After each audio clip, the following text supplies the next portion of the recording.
Hi everyone, welcome to English Today, Friday the 5th of June. Yesterday we were talking about I, me and my using the first person. We did learn we can also use we, us and our, but we weren't concentrating on those. We were looking at I, me and my.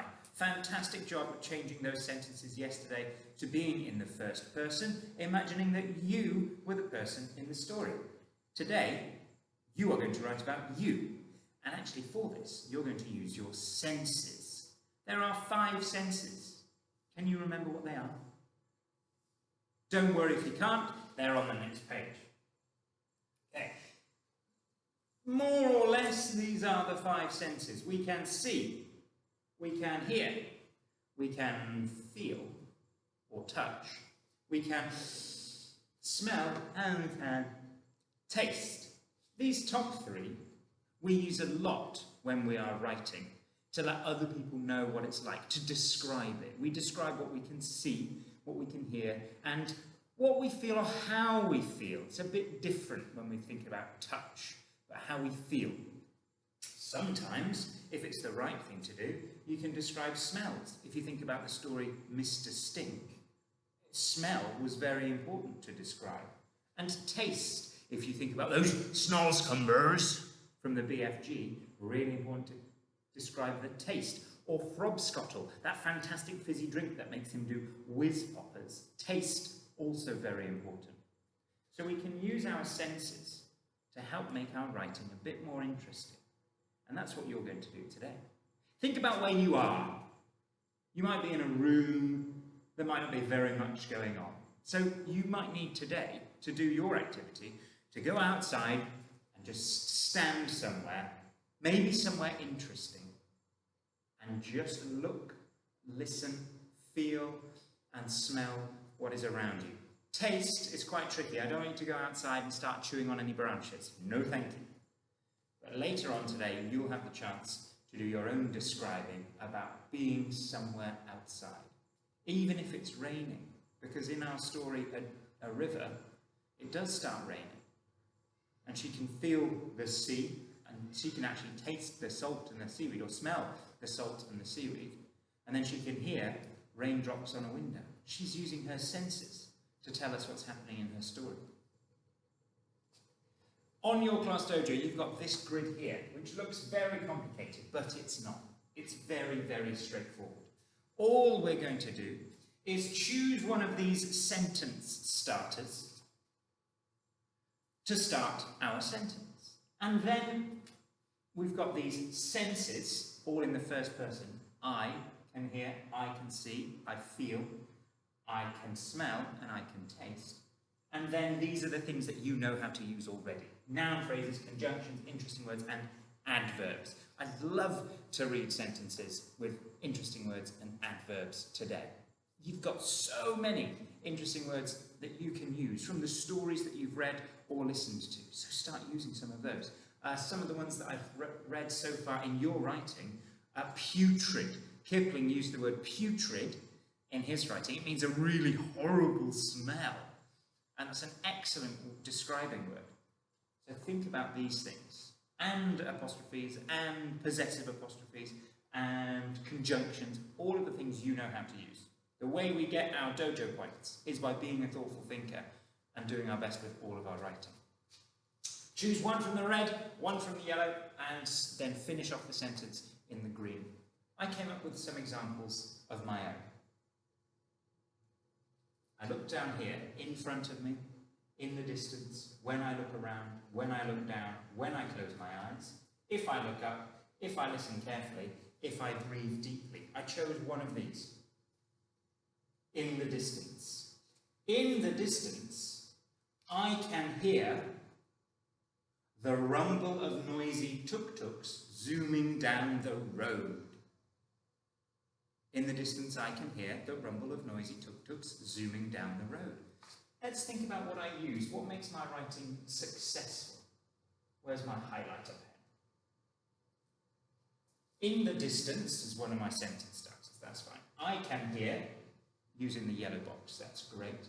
The rumble of noisy tuk-tuks zooming down the road. Well, I've got noisy tuk-tuk as a noun phrase. Excellent.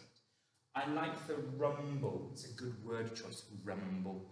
Rumble, rumble, rumble, rumble, rumble, rumble, rumble. I can hear them. And I also like the word zooming.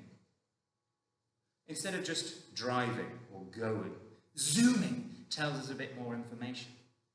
So I've used red, then yellow, and I came up with green myself. Big blue dot is a reminder to put your full stop. I've got more examples before I'm going to ask you to do your own today. Choose one from the red, one from the yellow, one from the green. Okay. In front of me, in the distance, when I look around, when I look down, when I close my eyes, if I look up, if I listen carefully, if I breathe deeply. What did I use? When I close my eyes. When I close my eyes, I can hear birds chatting noisily in the branches of the tall trees. When I close my eyes, I can hear birds chatting noisily in the branches of the tall trees. Let's have a look at where I got these things from. So, when I close my eyes is my red part. I can hear is my yellow part. And then the green bit is how I finished my sentence. When I close my eyes, I can hear birds chatting noisily in the branches of the tall trees. Chatting. That's what it sounds like they're doing. They're having a bit of a gossip this morning. Noisily, adverb. Those ly words that tell us how something's happening. And tall trees. Noun phrase. Really good sentences with our red, our yellow, and our green, describing what I can hear at the moment. Let's look at another one of my examples.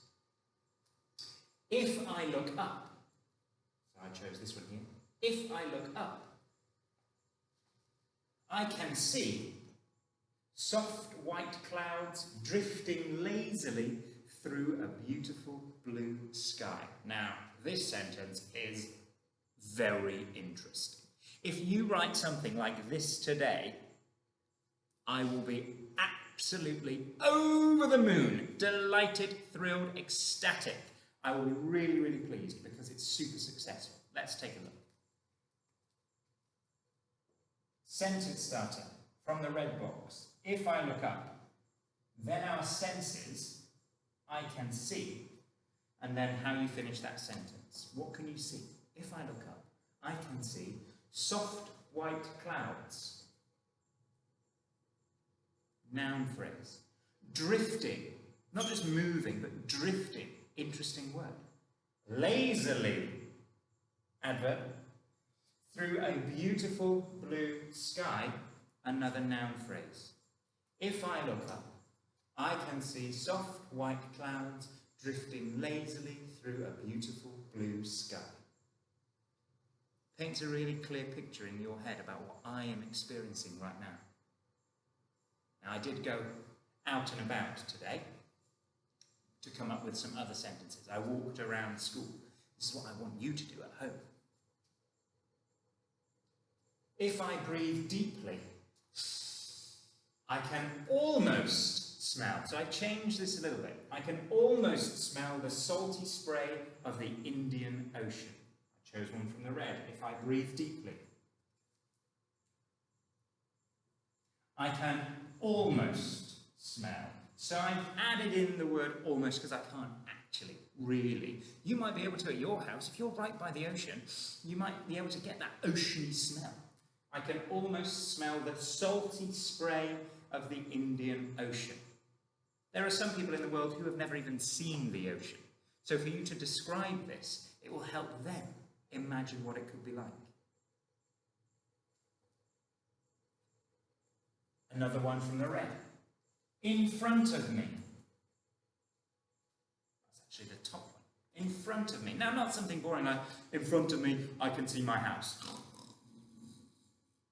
Nobody's going to be interested in that. Sorry to break it to you. Your house is lovely, but unless you describe it really, really well, it is going to be a bit Guess where I was when I wrote this sentence? In front of me, I can see colossal white tyres and an enormous pit of golden sand. I was over on that side of school. You're right, near reception class. In front of me, I can see colossal white tyres and an enormous pit of golden sand. Isn't that more interesting than we've got tyres and a sandpit at school? It's much better. In front of me, I can see colossal white tyres and an enormous pit of golden sand. Really descriptive. Noun phrases in there. We've used and as a conjunction to link two ideas together. Made my sentence a bit longer.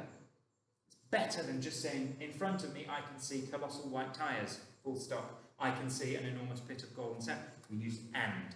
Brilliant. I'd be super impressed if you can use and to link your ideas today. Oh, this is where it's over to you. Now, don't just sit in your office or your living room or your kitchen or wherever you're doing your English today. Go somewhere outside in your garden. Check that you're allowed to first. Go somewhere interesting. Look around you. What can you see when you look up? What can you see when you look down or when you look around? Can you see into the distance? What's there? Really interesting ideas. Close your eyes and listen. Really, really listen. If I do that now, if I listen carefully, I can hear the hum of the projector and the sound of Francis's rake gently scratching the ground. Gently. I use gently. Francis's. I use the possessive apostrophe. It's his rake. If I close my eyes, I can hear birds singing sweetly just outside my open windows. Go somewhere interesting around your garden. Close your eyes, breathe deeply, listen carefully, and then pick red, yellow, and finish off with green. I only want 5 sentences today, using one from the red, one from the yellow, and then finish the sentence with the green. Only 5 sentences. But I really want them to be absolutely amazing. Make them really, really descriptive, really, really interesting. Rewind the video, look at my examples again. I will send another video on Class Dojo, maybe a couple on the class story of other examples when I'm walking around school today. But if you live near the ocean, amazing, do that. If you live near if you have a swimming pool in your compound, that will make sounds. Listen carefully to the gentle running of water. Really, really interesting sentences. Only 5. But let's make them good ones. I cannot wait to read them. I think they're going to be awesome. I'll see you very soon, everybody. Bye.